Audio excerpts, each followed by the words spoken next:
Hello, folks. This is Joe from MIGeekScene.com. I'm standing right next to Jon Alderink at the Grand Rapids Alternative Small Press Expo, or GRASS for short. Jon, how are you doing this weekend? I'm doing great. How are you doing, Joe? I am not too bad. It's been a busy weekend for me. Jon That's is an all-around comic book artist. He's done inking, he's done penciling, and he's done color work. Yep.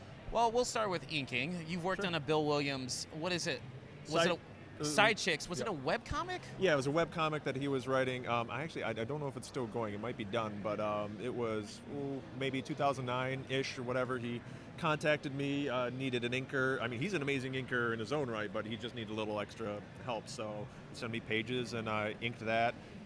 Done lots of inking work. Inked Ghostbusters for IDW. What else? That might have been my only inking work, but I've started out doing stuff for IDW and whatnot. What was there anything about the inking process that you enjoyed more than anything else? I don't know. I really enjoy all of it. I mean, I love penciling. I love being able to, draw, myself and all that stuff. Inking, I really like the process of working with a brush. I had some teachers at school that did it, and I was just like, that seems like a really fun thing to do, a nice skill to try to master. And there's something, I don't know, I've just always kind of really liked inking too, and then coloring, obviously, but... Well, speaking of coloring, thank you for the next segue into the question. Yeah. To the next question. Well designed, This guy's a pro, folks. Ah. You do coloring for Hi-Fi Color Design. Yep. You've worked on quite a few DC titles, including characters such as Booster Gold and Blue Beetle. Right. And I would like to say Justice League Generations Lost, is that correct? Yeah, yep. We also did JLI, we've done Action Comics, Superman, Supergirl, Starfire, Justice League 3000, 3001, that's just tons of stuff for DC. Now, my question for you as a colorist, were you locked into a certain color palette, or were you able to explore a little bit without going too crazy when approaching some of the DC titles? It depends. Like DC characters. Obviously, you have to stick within a certain palette. As a colorist, you're allowed to play with it, because your ultimate goal is to communicate mood, through storytelling and kind of, so you have to read the script and follow that too. So you can't just have everything always the same. And it would depend on the editor too. Sometimes they would like things, some not. So sometimes I would kind of go for it, and Brian would be like, "Yeah, that looks awesome," but I don't know that the editor would like it. But so it's kind of just kind of go for something, and it might work, it might not. Fair enough. Was there something about the coloring process that you enjoyed? Yeah. Because you've done it quite a bit. Yeah, that's primarily what I do, but I taught, I don't even really know what quite got me into it. I just was really drawn to digital art in general. Seeing Laura Martin's stuff at the time, she was Laura DePoy, watching her process and just learning how to digitally color comics, I don't know, it was just kind of, I got to work in front of the computer and all that, and I was just really drawn to digital art, and of course being able to use that for coloring comics, and just enjoyed it. Man, you're just making this easy for me. All right, the next question about digital art. I've seen some of the digital paintings you've done with really exaggerated, almost cartoony characters. Like one guy, like wide head, hands on his hips, and I believe the name of that painting was "Oh, You Guys." Oh yeah, you have done your homework. That's great. I try to. Yeah, and that's the kind of like silly stuff that I like to do in my free time. If I'm just doodling something. But again, the advantage of working digitally is that you get. I feel like I get to experiment a little bit more. If I don't like something, I don't have to use it. I can just delete the file if I want, or I can just, open up a couple layers and experiment and whatever. But I usually like to try to do some of the more silly stuff because, the comics can get a little serious sometimes, and I just like to break away from it and do something kind of goofy. Well, speaking of comics that you've worked on, you've done your own. Yes. Melon Heads. Yes. Would you like to talk about Melon Heads? Yeah, it's what it's based on? It is based on the urban legend in the area here that there were kids or whatever that were at the Felt Mansion around the Saugatuck area. They were experimented on. I mean, there's a whole bunch of different versions of the urban legend. But I just kind of did my own take. Again, just kind of went crazy with it. I really like sci-fi and horror, so I kind of just incorporated all of that into my own version of the Melon Heads urban legend. Yeah, I was looking at my notes to see if I had missed anything on Melon Heads, but nope, you've actually just pretty much covered it. Yeah. Yeah, it originated as a hi-fi. They were going to do a Kickstarter a couple of years ago, and Brian asked us to, we could do a story of our own, and the only requirement was that we had to color whatever it was. The Kickstarter didn't quite take off, but I still had this story that I really wanted to do. It was 6 pages, and then I ended up turning it into 10 pages, and again, it was just something I was so passionate about. It's like, I have to finish this, so. Awesome. Finally have it colored. I don't have it here colored. I just have the black and white, but, hopefully Grand Rapids Comic-Con, at Grand Rapids Comic-Con, I'll have it colored and completely finished. Well, I guess I was going to ask later on what upcoming conventions you're going to be at, but that was a spoiler right there. There you go. So I guess I won't ask that question at the end of this interview. Done. So it's this interview. Finished. Just walk away. Yeah. One of the pieces when I was looking at your artwork, your art portfolio online was, I thought it was rather iconic. It was Spider-Man, Peter Parker's Spider-Man, Deadpool, both playing video games, while Miles Morales, another Spider-Man, was watching. But I didn't see what video game they were playing. What game did you have in mind when they were playing that? I mean, when you were creating that art. Halo. Halo. I mean, that was my game of choice. When that was out. In art school, my buddies and I, we would all get together every Saturday night. It was Saturday Night Kill Fest, and we would just play Halo till like 1 or 2 o'clock in the morning. It was our way of decompressing after a week of just sitting and drawing comics constantly, and then we would just play Halo for forever. So that's what I thought that they were playing. That's what I envisioned. Like, yeah. So is Halo your game of choice? Yeah, it was. I don't have time now because I have a family and a kid, so I don't have time for video games anymore. But that's a shame, sir. I know. You got to bring that back. I know. I'm sorry. Well, and that begs the question, since I have you here, prior to Halo, was there any video games of choice? Oh, man. Yeah. I was really into RPGs and stuff. Ooh, which ones? Like classic Sega CD, Lunar Silver Star Story. Okay. Amazing.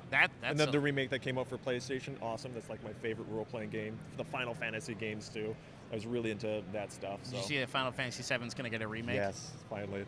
Like I wasn't like a huge. I liked Final Fantasy VII, but I wasn't like a huge super fan, but I'm glad to see that they're remaking it. I'm excited to see what they do with it.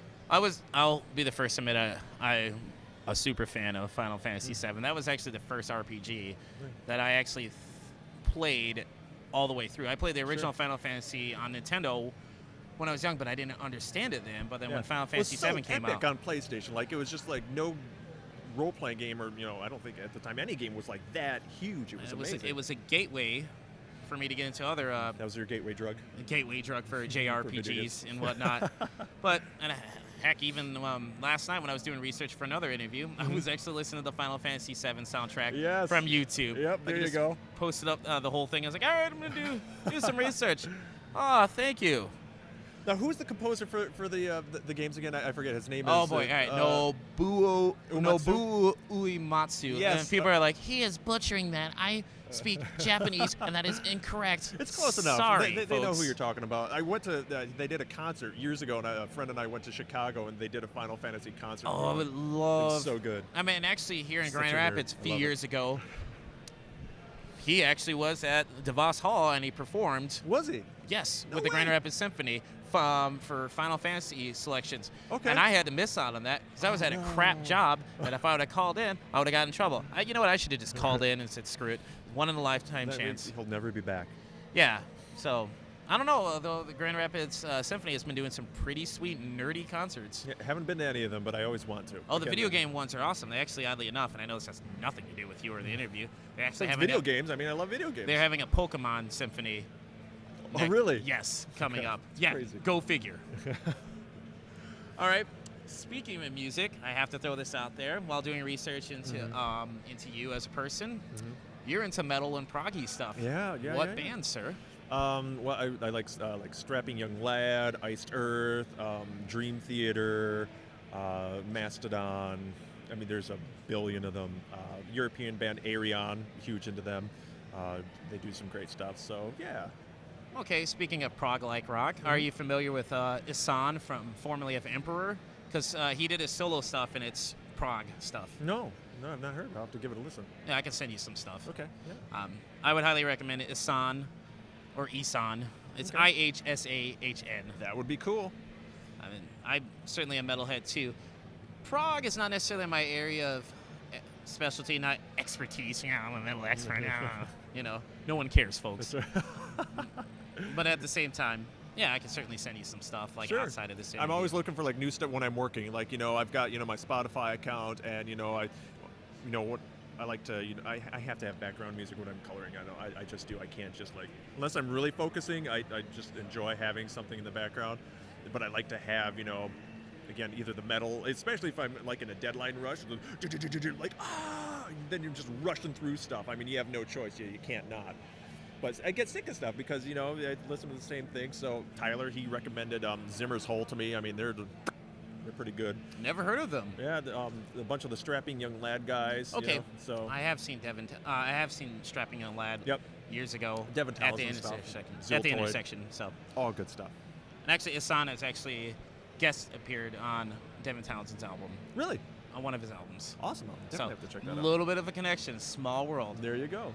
All right, and also one of the things when I was doing research on it, and I definitely have to pull up the card, was one of your relatives, I want to say a Grandpa Dick, his first words really was it the very idea of such a condition that these tracks simply won't fit when he was playing with train tracks. Yeah, it's it would be my wife's grandpa, but the family story goes that he, you know, hadn't spoken for years, but his brothers, they were all like crazy intellectuals. His older brother ended up, you know, developing sonar technology and working for, you know, during the war, developed all this stuff to find, you know, the U-boats and the submarines and everything. So he was like, worked with Einstein and everything. So crazy brains.